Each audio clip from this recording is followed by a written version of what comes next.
Ik een bazige vrouw hier en ik zelf niks te vertellen, want ik ben zelf 40 goed. 40? Ja? Ja. Hallo. Oh ja, goeie. Wij zijn van Omroep Friesland van het programma Heer. En de vraag is dan, wat hing er bij jou boven de bank?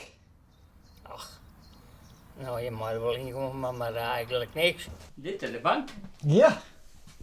Ik heb mooi uitzicht trouwens, dat mag ik erbij zeggen. Ja. En zo ben ik hier in juni 35 geboren, in ditzelfde huis. Zo. Ik ben nog niet aan de 80 ook wel goed, hè. Maar in ieder geval, ik weet niet, ik ben maar tevreden niet. Ik heb een prachtig uitzicht.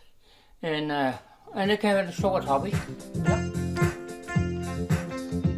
En maar heb je nooit een vrouw hebben? Nee, dat net.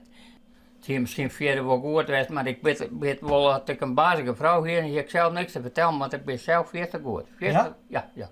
Maar nou ben ik eigen baas, hè. En ik heb een soort hobby en dit vind ik prachtig. Ja. Het is net zo dat ik hier nou zit en zeg, wat eenzaam is, ik ben alleen nog nee, totaal niet. Integendeel, weet je.